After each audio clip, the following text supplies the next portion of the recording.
الف اللہ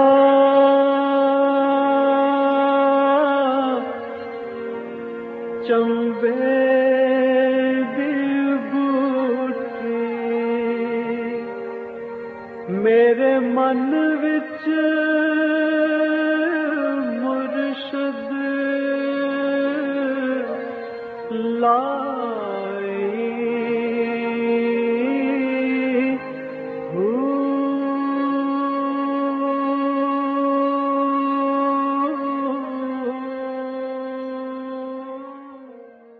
بسم اللہ الرحمن الرحیم۔ السلام علیکم، پریام المرشد اور میں ہوں منور عتیق۔ ناظرین محترم، آپ کے سوالات ہیں اور رہنمائی کے لیے ہمارے ساتھ موجود ہیں ہمارے بہت ہی محترم جناب حضرت امیر محمد اکرم عوان صاحب۔ آپ سلسلہ نقشبندیہ اویسیہ کے شیخ ہیں، مترجم قرآن ہیں، مفکر قرآن ہیں، شاعر ہیں، ادیب ہیں، بہت سے حوالے ہیں آپ کے تعارف کے۔ حضرت جی بہت شکریہ، آپ نے وقت دیا۔ سوالات آج بھی ہمارے پاس کافی زیادہ اور بڑے اہم۔ پہلا سوال حضرت جی اس میں شامل کرتے ہیں، فضل حق ہیں، یہ کہتے ہیں کیا قاتل کے لیے توبہ کی گنجائش موجود ہے؟ الحمدللہ رب العالمین والصلاة والسلام علی حبیبہ محمد وآلہ وصحبہ اجمعین۔ اعوذ باللہ من الشیطان الرجیم، بسم اللہ الرحمن الرحیم۔ حدیث شریف میں ایک واقعہ ملتا ہے کہ بنی اسرائیل کا ایک شخص تھا اور وہ مار دھاڑ کرنے والا اور لڑائی بڑائی والا، تو رفتہ رفتہ اس نے 99 آدمی قتل کیے جو اس کے ہاتھوں قتل ہوئے۔ اس کے بعد اسے خیال آیا کہ میں کیا کر رہا ہوں، میں نے اپنی آخرت تباہ کر دی، مجھے توبہ کر کے رجوع الی اللہ کرنا چاہیے۔ یہ بنی اسرائیل کی بات۔ صحیح۔ وہ کسی عالم کی خدمت میں پہنچا، اسے ساری بات بتائی تو مولوی صاحب بڑک اٹھے، جیسا علماء ظواہر کی عادت ہوتی ہے کہ اب اتنے قتل کر کے تم بدماش آدمی پھرتے ہو، توبہ تلاش کرتے ہو۔ وہ بھی اس طرح کا بندہ تھا، اس نے مولانا کو بھی قتل، اس نے کہا چلو گناہ تو ہے پر سینچری تو پوری ہو گئی، 100 ہو گئے۔ صحیح۔ وہ خلش اس کے دل میں رہی، تو وہ کسی بزرگ اہل اللہ کے پاس، صوفی کے پاس جا پہنچا۔ انہوں نے فرمایا تیرے گناہ اللہ کی رحمت کو عاجز نہیں کر سکتے۔ اللہ اکبر۔ توبہ کا دروازہ کسی کے لیے بند نہیں ہے، لیکن توبہ کی شرط یہ ہے کہ پھر وہ گناہ نہ کرو اور آئندہ زندگی اللہ کے حکم کے مطابق گزارو۔ توبہ ایک عمل کا نام ہے، خالی کہنے کا نہیں۔ خیر اس نے توبہ کی، انہوں نے اسے کوئی اللہ کا ذکر، دین کے عمل بہت سکھایا اور فرمایا ایک بات اور ہے، معاشرہ جو ہوتا ہے یہ برباد کر دیتا ہے بندے کو۔ تم واپس جاؤ گے اس معاشرے میں، وہاں تمہاری دشمنیاں، تم نے لوگ مارے ہیں، وہ تمہارے پیچھے آئیں گے، تم مقابلہ کرو گے، تم مرو گے یا پھر اور قتل کرو گے، تو تم وہاں نہ جاؤ، فلاں بستی میں چلے جاؤ، وہاں لوگ سارے اللہ اللہ کرنے والے اور نیک لوگ ہیں، تم نیکوں کے پاس چلے جاؤ۔ سبحان اللہ۔ وہ چل دیا، اس نے کہا ٹھیک ہے، میں واپس نہیں جاتا، میں وہاں جاؤں۔ جب راستے میں تھا تو زندگی ختم ہو گئی، موت آ گئی۔ جہنم کے فرشتے آ گئے روح قبض کرنے اور جنت کے فرشتے بھی آ گئے روح قبض۔ وہ کہتے تھے یہ ہماری پکی آسامی، انہوں نے کہا اس نے تو توبہ کر لی، یہ تو ہمارا ہے۔ اللہ اکبر۔ اب جہنم کے فرشتے بھی کھڑے ہیں، ان کے پاس وہ آگ کے لباس اور گرز اور سزائیں لیے ہوئے، زنجیریں لیے ہوئے، آگ لیے ہوئے۔ جنت کے اپنے خوشبوئیں، پھول اور تحفے لیے ہوئے اور خوشبودار لباس لیے ہوئے، ریشمی لباس، وہ کھڑے ہیں، وہی تو ہمارا ہے۔ ابھی بارگاہ الہی میں عرض کرتے ہیں فیصلہ تو اللہ نے کرنا ہے، اب ہمارا تو جھگڑا نہیں ہے، ہمارے پاس اس کی ہسٹری ہے، آپ کے پاس اس کا حال ہے۔ انہوں نے اس کی بار الہ کیا کریں؟ اللہ بڑا بے نیاز ہے، فرمایا زمین ناپ لو، اگر بدکاروں کے قریب ہے ابھی تو جہنم والے لے جاؤ، نیکوں کے قریب ہے تو جنت والے لے جاؤ۔ تو حضور فرماتے ہیں جب فرشتے زمین ناپنے لگے تو حقیقتاً وہ نیکوں سے دور تھا۔ اللہ نے زمین کو حکم دیا ادھر سے سمٹ جا۔ اللہ اکبر۔ سبحان اللہ، سبحان اللہ۔ اس نے توبہ کی ہے، اسے محروم نہیں رکھتا میں، تو ادھر سے سمٹ جا، ادھر سے میرے لمبی ہو۔ پیاروں کے قریب ہو جا۔ سبحان اللہ، سبحان اللہ۔ تو میاں وہاں تو یہ تو بنی اسرائیل کا تھا، آپ امت محمد رسول اللہ سے ہیں۔ اللہ اکبر۔ توبہ ہر ایک کے لیے ہے، توبہ کی شرط یہ ہے کہ اپنی اصلاح کر لے اور آئندہ زندگی اللہ کی اور اللہ کے حبیب صلی اللہ علیہ وسلم کی اطاعت میں گزارے۔ بالکل صحیح، بالکل ٹھیک۔ اگلا سوال حضرت جی شامل کرتے ہیں، ڈاکٹر عمران ہیں، یہ کہتے ہیں کہ اگر لڑکا اور لڑکی ایک دوسرے کو میاں بیوی مانتے ہوں اور ان کی شادی بھی ہوئی ہو، ان کے دوستوں کو بھی اس بات کا علم ہو، مگر گھر والے اس رشتے کو تسلیم نہ کرتے ہوں، تو اس کی شرعی کیا حیثیت؟ شادی کیسی ہوئی ہے جب گھر والوں کو پتہ ہی نہیں؟ گھر والوں کے بغیر ہوئی ہے شادی؟ نہیں، بغیر اگر شرعی طور پر لڑکی بالغ ہے، لڑکا بھی بالغ ہے، دو گواہوں کے سامنے نکاح، دو گواہ شرط ہے نکاح جی، کی۔ دوستوں کو پتہ ہے کہتے ہیں۔ نہیں، پتہ ہونا اور بات ہے، ٹھیک ہے۔ گواہ ہونا اور بات ہے۔ ٹھیک ہے۔ جب وہ آپس میں ایجاب و قبول کرتے ہیں، دو گواہ مسلمان، عاقل، بالغ، آزاد، ٹھیک ہے۔ غلام نہ ہوں، حواس مختل نہ ہوں، نابالغ نہ ہوں، کسی کے غلام نہ ہوں، یہ شرائط ہیں گواہوں کی۔ صحیح۔ دو گواہ موجود ہوں، اس کے سامنے لڑکا اور لڑکی آپس میں بالغ ہیں، ایجاب و قبول کر لیتے ہیں، نکاح ہو گئے، ہو شادی گیا، ہو گئی، بالکل ٹھیک۔ کوئی مانے یا نہ مانے۔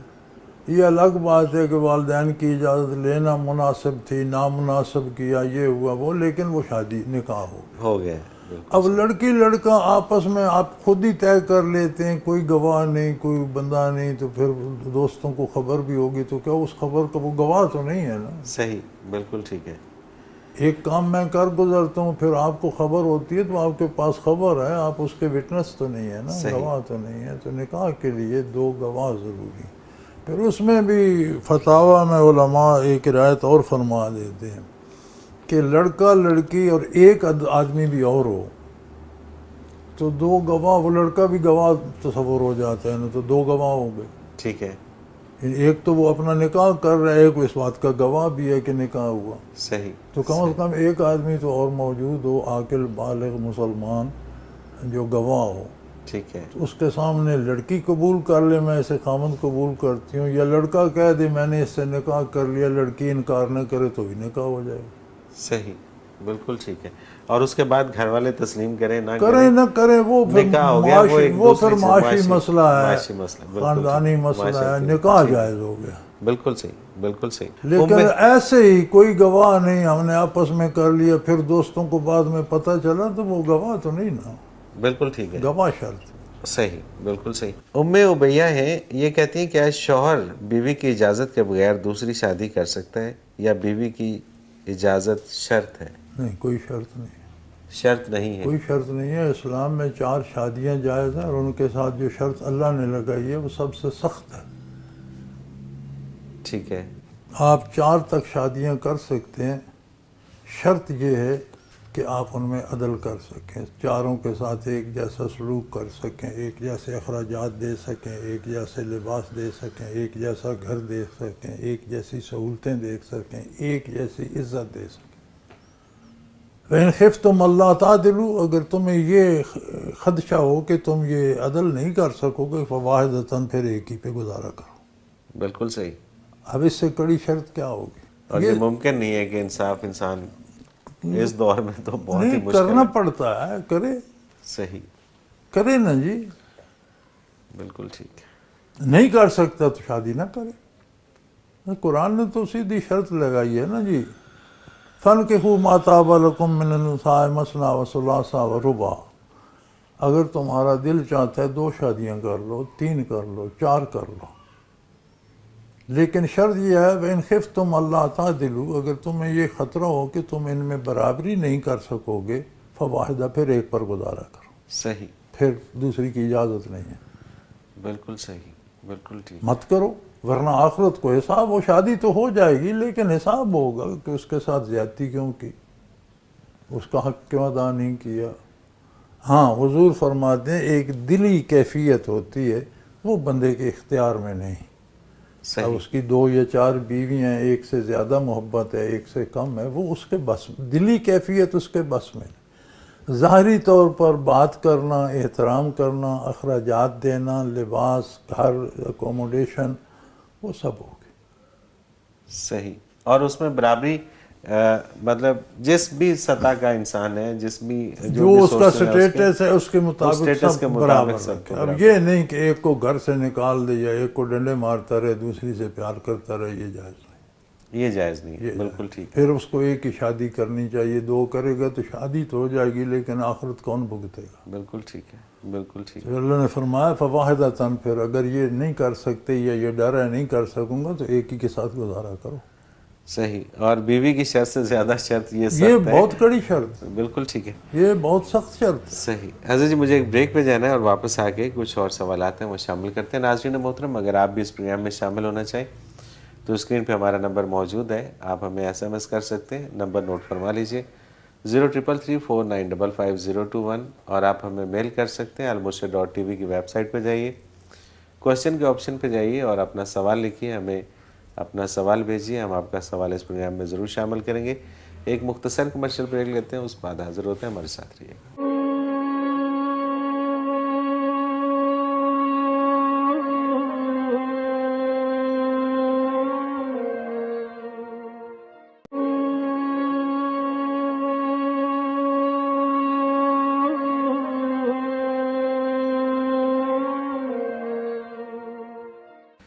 پروگرام میں ایک بار پھر خوش آمدید ناظرین محترم. آپ کے سوالات اور رہنمائی کے لیے ہمارے ساتھ موجود ہمارے بہت ہی محترم جناب حضرت امیر محمد اکرم اوان صاحب. حضرت جی اگلا سوال پروگرام میں شامل کرتے ہیں. انصر احمری سے قرآن و حدیث کے مطابق کسی بھی پیر کے ہاتھ پہ بیعت کرنے کی کیا حیثیت ہے؟ الحمدللہ یہ پہلے گزر چکی ہے اس پہ بحث اگلے پروگرام میں، کہ بیعت ہوتی ہے اصلاح کے لیے یا حصول برکات کے لیے. جو پیروں سے ہوتی ہے وہ دو ہی قسم ہے. صحیح. تو بیعت اس لیے ضروری ہے کہ آپ کو روزمرہ کے معمولات کا پتہ چل جائے. اگر آپ خود جانتے ہیں تو پھر بیعت کی ضرورت نہیں ہے. بالکل نہیں جانتے تو کسی سے آپ کو وابستہ ہونا پڑے گا. تو بجائے اس کے کہ کبھی مجھ سے پوچھیں، کبھی آپ سے، کبھی اس سے، کوئی کچھ بتائے گا کوئی کچھ، تو ایک بندے پہ اعتبار کر لیں جو روزمرہ کے امور کا علم رکھتا ہو، وہ آپ کی رہنمائی کر سکے. اس سے پوچھ کر آپ کیا حلال ہے کیا حرام ہے، کیسے جائز ہے کیسے ناجائز ہے، کون سا کام کیسے کرنا ہے، تو اسے بیعت اصلاح کہتے ہیں. بالکل صحیح، بالکل صحیح. دوسری بیعت تصوف کی ہوتی ہے جو حصول کیفیات کے لیے ہوتی ہے. اسے جانتے ہی لوگ کم ہیں اور اس کے طالب بھی بہت کم ہوتے ہیں. وہ اس کا الگ ماحول ہے. وہ پیر نہیں، وہ تو استاد ہوتا ہے، شیخ ہوتا ہے.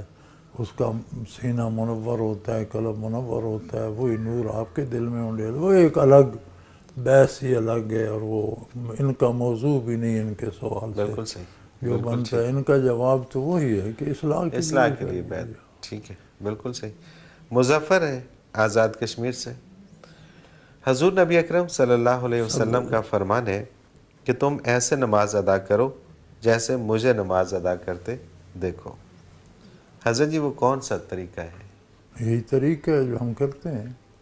ٹھیک ہے. حضوری معلم ہے نا سارے دین کے. بالکل ٹھیک ہے. وضو کا طریقہ بھی ہم وہی کرتے ہیں جو حضور صلی اللہ علیہ وسلم جس طرح وضو فرماتے تھے. اسی طرح نماز کا طریقہ بھی وہی ہے جو حضور اکرم صلی اللہ علیہ وسلم نے تعلیم فرمایا. تو اب اس کے علاوہ اور طریقے اختیار کرنا وہ جائز نہیں ہے، درست نہیں. بالکل صحیح. وقاص انور ہیں کانسٹیبل ہیں رحیم یار خان سے. اگر حقوق اللہ اور حقوق العباد ادا کرنے ہوں تو ہم دونوں میں سے پہلے کس کے حقوق ادا کریں؟ دیکھیں یہ انہیں آپ الگ نہ کریں. ٹھیک ہے. ان کے نام الگ ہیں، دراصل ایک ہی چیز ہے. جو حقوق العباد ہیں کس نے مقرر کی ہیں؟ اللہ تعالیٰ نے. تو پھر اللہ ہی کی حقوق ہو گئے. وہ بے شک. حقوق اللہ جو ہے وہ کس نے مقرر کی ہیں؟ اللہ تعالیٰ. اللہ نے. تو اللہ کی اطاعت ہو گئی. اب حقوق العباد ہیں ماں باپ کا، اولاد کا، بیوی کا، معاشرے کا، قوم کا، انسانیت کے حقوق ہیں ہم پر، لیکن وہ کس نے مقرر کی ہیں؟ سبحان اللہ. تو اہمیت تو میرے بھائی سارے اللہ کے احکام ہیں. سب کی اہمیت یہ ہے کہ اسے اللہ کا حکم سمجھ کر خلوص دل سے پورا کیا جائے. بالکل صحیح. بالکل. اب یہ سمجھ لینا کہ یہ تو اللہ کا حق ہے، خیر ہے، اللہ معاف کر دے گا تو میں حقوق العباد کر دوں. حقوق العباد کس نے مقرر کی ہیں؟ یقیناً آپ تو طے نہیں کر سکتے کہ کس کا کیا حق ہے، وہ بھی تو اللہ کا حکم اللہ ہے. کا حکم ہے، اسی نے طے کی. تو لہٰذا اس میں فرق کرنا نہیں چاہیے، چونکہ ساری اللہ ہی کی عبادت ہے. صحیح، بالکل ٹھیک ہے. عبادت نام ہی غیر مشروط اطاعت کا ہے. سبحان اللہ. وہ حقوق العباد میں کرتے ہیں یا حقوق اللہ میں کرتے ہیں، عبادت اطاعت کو کہتے کہتے ہیں بالکل ٹھیک. حافظ الطاف سرور ماڈل ٹاؤن لاہور سے یہ کہتے ہیں، میں نے سلطان بہو کی کتاب عقل بیدار میں پڑھا تھا کہ جو اللہ کا دیدار نہ کرا سکے وہ ولی اللہ نہیں. تو کیا آج کے دور میں بھی کوئی ایسا ولی اللہ ہے جو اللہ کا دیدار کرا سکے، اور کیا ایسے ولی اللہ کی تلاش لازم ہے؟ ہیں. الحمدللہ وکفا وسلام علی عباد الذین اصطفیٰ. بڑی عجیب بات ہے. پہلی بات تو یہ ہے کہ کتابوں کی جو اتھینٹسٹی ہے وہ کوئی قطعی نہیں رہی. ٹھیک ہے. پچھلے اس میں خلط ملط بھی کر دیتے ہیں، ملا بھی دیتے ہیں، کہیں کاتب کچھ کا کچھ لکھ دیتے ہیں. اور یہ ہر صوفی جانتا ہے کہ اس دار دنیا میں یہاں اللہ کا دیدار ناممکنات میں سے ہے. ٹھیک ہے. اس دنیا میں اس بینائی یا اس آنکھوں یا اس وجود یا اس روح کے ساتھ اس عالم میں کوئی نہیں دیکھ سکتا. حتیٰ کہ اللہ کے برگزیدہ اور اولو العزم پیغمبر حضرت موسیٰ کلیم اللہ، جنہیں براہ راست اللہ سے ہم کلام ہونے کی سعادت تھی اور عظمت تھی ان کی، براہ راست بارگاہ الہی سے انہیں خطاب ہوتا تھا اور وہ جواب دیتے تھے، اور ان کے مکالمے قرآن میں موجود ہیں. جب شرف ہم کلامی سے مشرف ہوئے تو ان کے دل میں بھی تڑپ پیدا ہوئی کہ بات تو ہو رہی ہے، آمنا سامنا بھی ہو جائے تب بات ہے.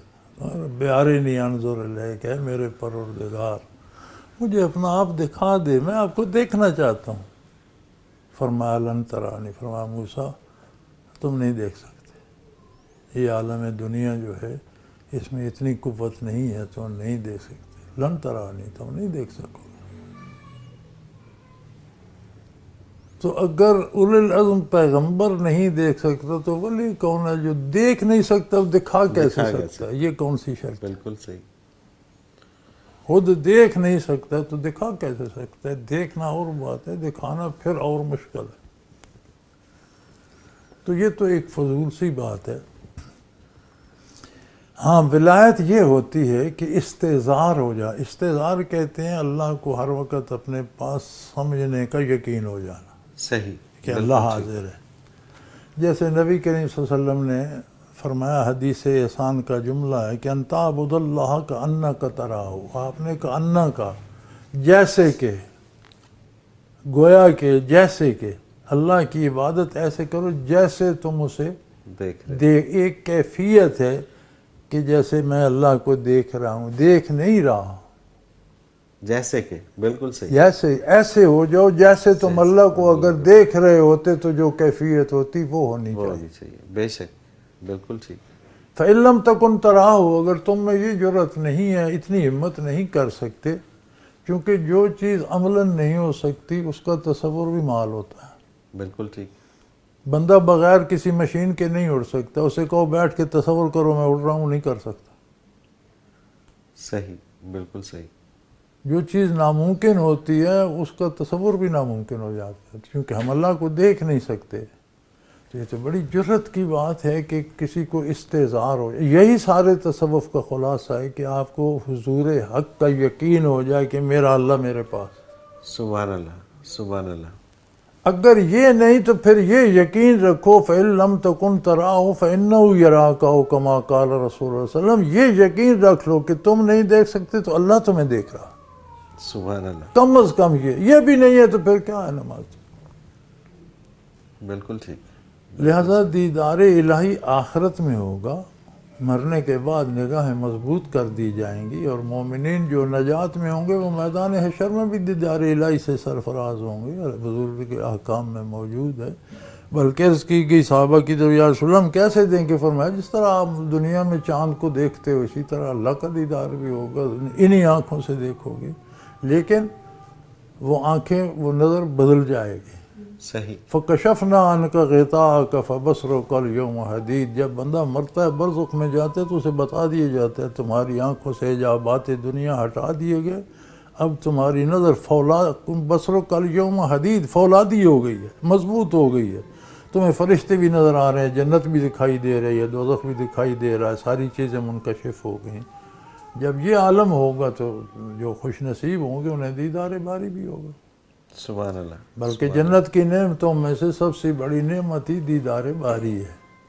صحیح. اور اس پہ اپنی حیثیت کے مطابق کسی کو برسوں میں ایک بار، کسی کو سال میں ایک بار، کسی کو 6 مہینے میں، 3 مہینے، 1 مہینے میں، کسی کو ہفتے میں، کسی کو روز ہوگا. سبحان اللہ. اپنے اپنے مقامات ہوں گے. صحیح، بالکل صحیح. تو اس دنیا میں، اس زندگی میں یہ تصور کرنا کہ اللہ کا دیدار یہ ممکن نہیں. بالکل صحیح. حضرت جی مجھے ایک بریک پہ جانا ہے اور بریک سے واپس آ کے کچھ اور سوالات ہیں ان کو شامل کرتے ہیں. ناظرین محترم، اگر آپ بھی اس پروگرام میں سوال کے ذریعے شامل ہونا چاہیں تو اسکرین پہ ہمارا نمبر موجود ہے، آپ نوٹ فرما لیجئے 033349555021. اور اسی طرح سے آپ ہمیں میل کر سکتے ہیں. almurshid.tv کی ویب سائٹ پہ جائیے، کوسچن کے آپشن میں اپنا سوال لکھیے اور ہمیں بھیج دیجیے. آپ کا سوال ہم پروگرام میں شامل کریں گے. ایک مختصر کمرشل بریک لیتے ہیں، ہمارے ساتھ رہیے گا.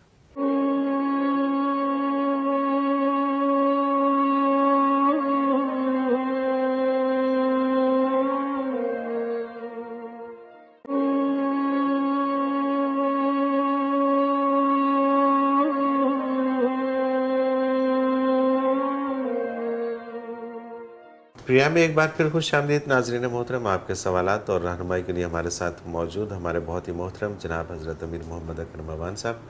حضرت جی اگلا سوال انہی کا حافظ الطاف سرور صاحب کا ماڈل ٹاؤن سے، جن کا پہلا سوال تھا بریک سے پہلے. انہی کا دوسرا سوال ہے کہ اگر کوئی پابند شریعت ہو، عالم ہو، محدث ہو، لیکن اللہ تعالیٰ کا دیدار نہ کرا سکے تو کیا اسے ہم پیر کامل کہہ سکتے ہیں؟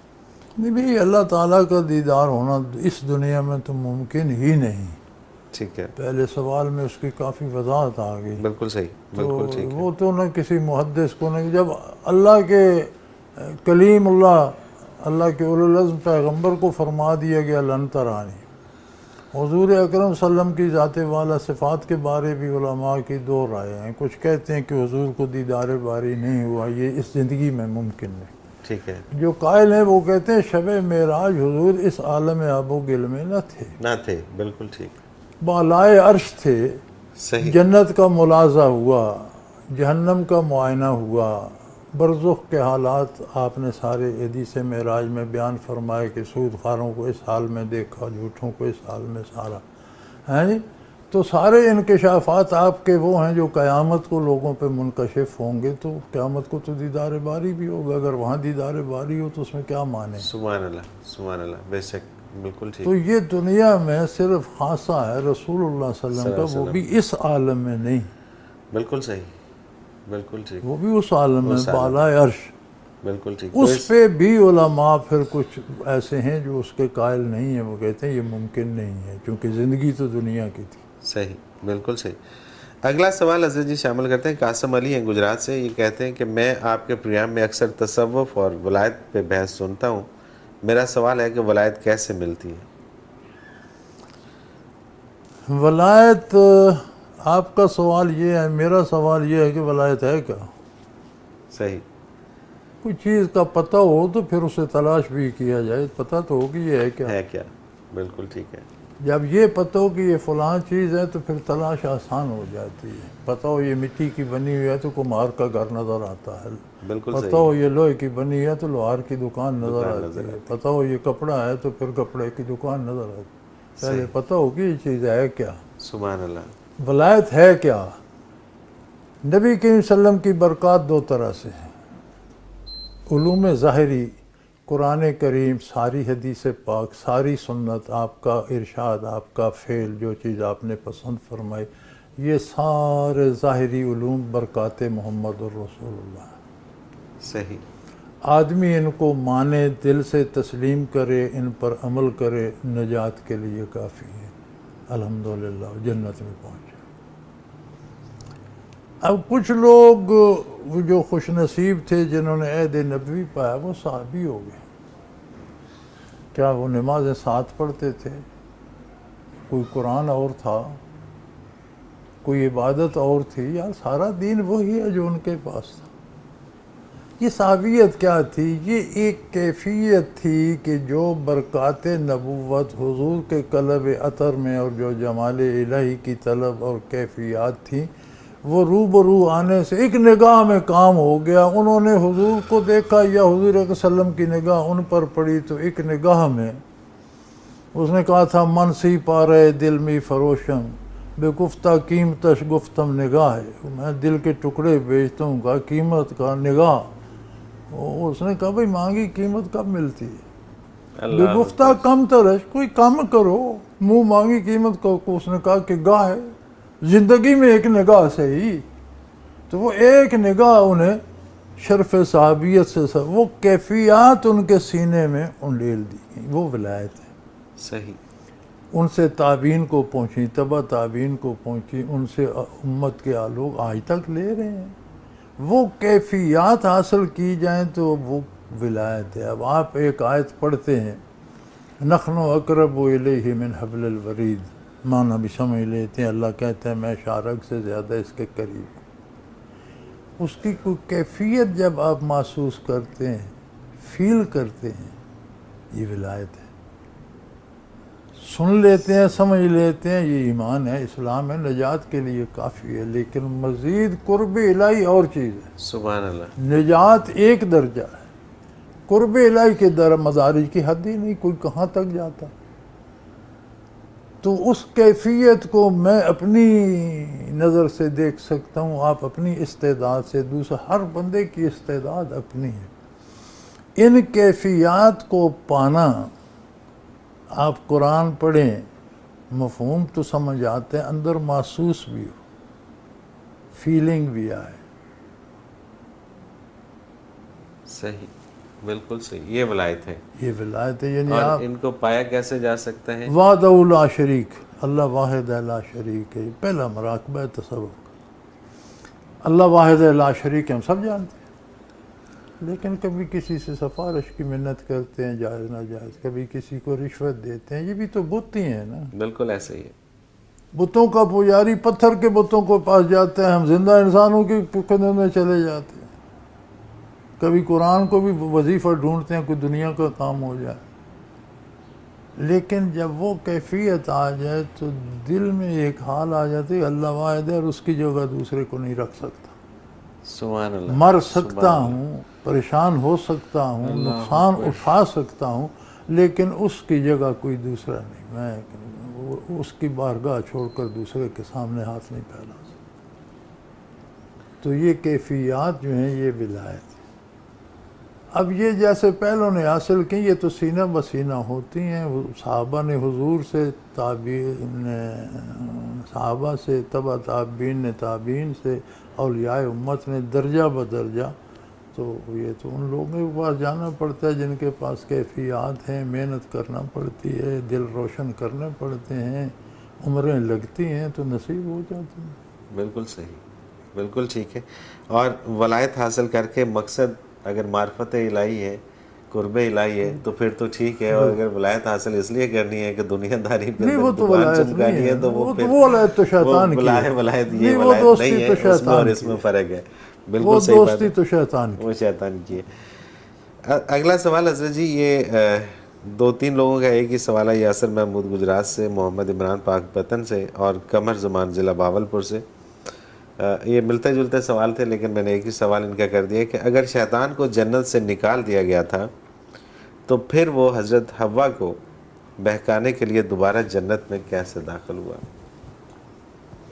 اللہ اللہ اللہ. گزارش یہ ہے کہ پہلی بات تو یہ ہے کہ جو جنت آخرت کے بعد نصیب ہوگی، جس میں داخلہ ہے اور پھر کوئی باہر نہیں آئے گا، وہ اور ہے. ٹھیک ہے. وہ آخرت میں نصیب ہوگی. یہ جنت جس میں آدم علیہ السلام کو ٹھہرایا گیا، یہ وہ جنت نہیں ہے. صحیح، بالکل ٹھیک. جہاں آپ کا عارضی قیام تھا. اور یہ بھی یاد رہے کہ آدم علیہ السلام کی تخلیق زمین کے لیے ہوئی تھی، اس جنت کے لیے نہیں. ٹھیک ہے.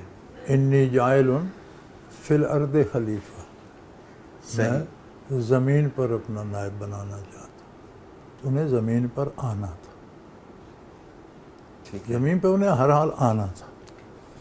اب یہ جنت جو آسمانوں میں یا برزخ میں کہیں ہے، رب جانے کہاں ہے، تو اس میں آدم علیہ السلام کو رکھا گیا. تو پہلے تو اس میں فرشتے بھی آتے جاتے تھے، شیطان بھی فرشتوں میں تھا. جب اسے نکال دیا گیا تو کمیونیکیشن کے ذرائع آج تو مادی دنیا میں اتنے ہیں کہ آپ ایک موبائل پہ ٹک کر، کوئی تار نہیں، کوئی رابطہ نہیں، بات آپ امریکہ اور روس اور جاپان میں کر رہے ہیں. بالکل ایسے ہی ہے. تو شیطان نے بھی کسی موبائل پر بار سے بات کر لی ہوگی ڈیفینیٹلی، کیونکہ ذرائع تو یہ مادی ذرائع تو آج بنے ہیں نا. صحیح بات ہے. تو روحانی ذرائع تو ازل سے موجود ہیں. یہ ضروری نہیں کہ وہ جنت میں، اس جنت میں بھی جائے گھسا ہو، یہ ضروری نہیں ہے. بات کر سکتے ہیں. بات اس نے یہ کی کہ قاسم لہما، ان دونوں کے سامنے اللہ کی قسمیں کھائیں کہ جو میں کہہ رہا ہوں یہ ٹھیک ہے. ان کی زندگی کی ابتدا تھی، اللہ پر بھروسہ نہ کرتے تو کس پر کرتے. قرآن کریم فرماتا ہے وَلَمْ نَجِدْ لَهُ عَزْمًا، ہم نے آدم میں نافرمانی کا ارادہ نہیں، ان کا عزم نہیں تھا. صحیح. بھول ہو گئی. وہ بھی شیطان نے جب اللہ کی قسمیں کھائیں تو اللہ کے نام پر اعتبار کر گئے. ٹھیک ہے جی. صحیح. تو قرآن نے گواہی دی لم نجد لہو عزما. پھر قرآن نے کہا ہم نے ان کی خود دعا سکھائی، یہ پڑھو، پھر ان کی خطا معاف کر کے انہیں برگزیدہ بندہ بنا لیا. تو بھئی آج کے دور میں یہ سوال کے بعد کیسے کر لیا؟ اب تو مادی ذرائع انسانوں کے پاس اتنے ہیں کہ شیطان سے زیادہ یہ دور باتیں کر لیتے ہیں. شیطان اس زمانے میں کر لی ہوگی. بالکل صحیح ہے، بالکل صحیح ہے، بالکل ٹھیک. محمد عمران ہے شیخ پورہ سے، یہ کہتے ہیں کہ مرنے کے بعد قبر میں منکر نکیر سوالات پوچھتے ہیں، تو کیا مرنے کے بعد بھی عقل قائم رہتی ہے کہ انسان سوال سمجھ بھی سکے اور جواب بھی دے سکے؟ قرآن کریم سورہ یاسین میں آتا ہے کہ ایک قوم کے پاس ہم نے ایک نبی بھیجا، دوسرا بھیجا، 3 بھیجے، 3 ہو گئے، وہ مان نہیں رہے تھے ان کی بات. تو ایک آدمی شہر کے دوسرے کنارے سے دوڑتا ہوا دوڑتا ہوا آیا اور اس نے کہا تم اللہ کے نبیوں کی بات نہیں مانتے، یہ تم سے کوئی معاوضہ، کوئی طلب، کوئی مطلب نہیں رکھتے، تم سے کوئی دنیاوی فائدہ نہیں چاہتے، میں تمہاری بھلائی کے لیے تمہیں حق بتا رہے ہیں. تو انہوں نے اسے شہید کر دیا قوم میں. اللہ کریم فرماتے ہیں میں نے اسے جنت میں اٹھا لیا. اب یہ جنت بھی برزخ کی جنت ہے. ٹھیک ہے. وہ جو دائمی جنت ہے اس میں داخلہ قیامت کے بعد ہوگا. صحیح. تو اس نے کہا، جب اسے اللہ نے برزخ میں جنت میں بٹھایا تو اس نے کہا یا لیت قومی یعلمون، کاش میری قوم کو میرا یہ حال پتہ چلتا کہ میں کہاں پہنچ گیا ہوں تو وہ بھی توبہ کر لیتے. یہ قرآن کی آیت دلیل ہے اس بات پر کہ اسے مرنے سے پہلے سارا یاد تھا وہاں. اللہ اکبر. بے شک کہ میں نے کیا کیا، قوم نے کیا کیا، کیسے نبی ہے. بھول جاتا تو کیوں کہتا. بالکل. تو یہ تو قرآن اس پہ دال ہے کہ برزخ میں سارا علم بھی سلامت رہتا ہے، ساری باتیں بھی یاد رہتی ہیں. زندگی اور موت میں صرف یہ فرق پڑتا ہے کہ اس دنیا میں مکلف بذات بدن ہے، روح اس کے اندر ہے، کہیں چھپی ہوئی ہے، ہمیں نہیں پتہ. جو کچھ ہم کہتے ہیں کرتے ہیں وہ بیتتا روح پر بھی ہے، لیکن بدن کے حوالے سے. پہلے اس کا اثر بدن پہ آتا ہے، گرمی سردی صحت بیماری بدن پہ آتی ہے، اس کا دکھ سکھ روح کو بھی ہوتا ہے. جب موت کے بعد قبر میں جاتا ہے تو مکلف بذات روح ہو جاتی. ٹھیک ہے. بدن اس کے تابع ہو جاتا ہے. باتیں جو ہوتی ہیں، جو ثواب عذاب آتا ہے، اب بدن جل گیا، خاک ہو کے کہیں نہ کہیں مادے کی کسی شکل میں موجود ہوگا. روح پر عذاب آ رہا ہے تو ہر ذرے تک وہ پہنچ رہتا ہے بدن کے. صحیح. اگر روح پر ثواب آ رہا ہے، اسے نعمتیں مل رہی ہیں، تو بدن کے ہر ذرے کو سیراب کر رہی ہے. بالکل ٹھیک، بالکل ٹھیک. تو مرنے کے بعد ساری زندگی، بلکہ جو باتیں ہم زندگی میں بھول چکے ہیں وہاں وہ بھی یاد آ جاتی ہیں. بالکل صحیح ہے، سامنے آ جاتی ہے.